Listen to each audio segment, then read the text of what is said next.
রাজ্যে ফের জাঁকিয়ে শীত পড়ার পূর্বাভাস দিল আলিপুর আবহাওয়া দপ্তর। আগামী কয়েকদিন বজায় থাকবে শীতের আমেজ। আপাতত বৃষ্টির কোনো সম্ভাবনা নেই বলে জানিয়েছে আলিপুর আবহাওয়া দপ্তর।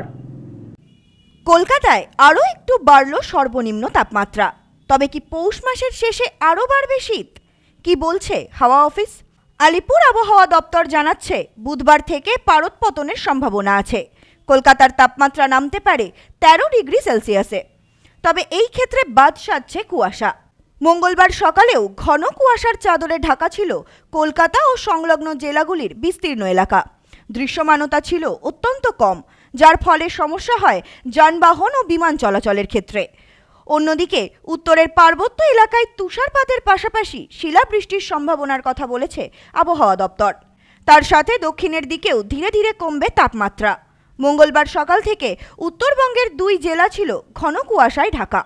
দার্জিলিংয়ে বৃষ্টি ও তুষারপাতের সম্ভাবনা আছে মঙ্গলবার রাত অথবা বুধবার সকালে। তার সাথে সিকিমে ব্যাপক তুষারপাতের সম্ভাবনা আছে বলে পূর্বাভাস। আর তার প্রভাবেই উত্তরবঙ্গের পার্বত্য এলাকাতেও বুধবার কুয়াশার দাপট অনেকটাই কমবে বলেও জানা যাচ্ছে। মঙ্গলবার হালকা বৃষ্টির সম্ভাবনাও আছে এই অঞ্চলে। আগামীকাল বুধবার দার্জিলিং, কালিম্পং, জলপাইগুড়ি এবং আলিপুরদুয়ারে হালকা বৃষ্টির সম্ভাবনা আছে। এই 4 জেলার সাথে বিক্ষিপ্তভাবে বৃষ্টি হতে পারে বেশ কিছু অঞ্চলেও। হাওয়া অফিস সূত্রে জানা যাচ্ছে, নতুন করে পশ্চিমী ঝঞ্ঝা আসছে 10ই জানুয়ারি নাগাদ। জেট স্ট্রিম উইন্ড রয়েছে উত্তর ভারতে। এছাড়াও রাজস্থান, মহারাষ্ট্র এবং অসমের সংলগ্ন এলাকার উপর ঘূর্ণাবর্ত তৈরি হয়েছে। সবকিছুর প্রভাবে চলতি সপ্তাহটা কাটবে উষ্ণ শীতের আবহেই।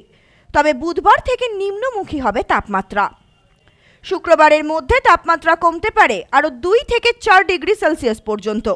কলকাতা ও সংলগ্ন এলাকাতে পশ্চিমী ঝঞ্ঝার পরোক্ষ প্রভাবে উষ্ণতা বেড়েছে সামান্য। দিনভর আংশিক মেঘলা থাকছে আকাশ। তবে পশ্চিমী ঝঞ্ঝা কেটে গেলে পারদ নিম্নমুখী হলেও আপাতত কনকনে ঠান্ডার সম্ভাবনা নেই বলেই জানাচ্ছে আবহাওয়া দপ্তর। তবে পশ্চিমী ঝঞ্ঝা কেটে গেলে পারদ নিম্নমুখী হলেও আপাতত কনকনে ঠান্ডার সম্ভাবনা নেই বলেই জানাচ্ছে আবহাওয়া দপ্তর। আজকের সর্বনিম্ন তাপমাত্রা 16.2 ডিগ্রি সেলসিয়াস। সোমবারের সর্বোচ্চ তাপমাত্রা ছিল 24.1 ডিগ্রি। বাতাসে জলীয় বাষ্পের পরিমাণ বা আপেক্ষিক আর্দ্রতা 51 থেকে 94%। বৃষ্টির সম্ভাবনা এই এলাকায় নেই বলেই জানিয়েছে হাওয়া অফিস। জানুয়ারির দ্বিতীয় সপ্তাহেই নতুন করে শীত পড়ার খবরে উচ্ছ্বসিত শীতবিলাসীরা। Bureau report, news no man's land, Kolkata.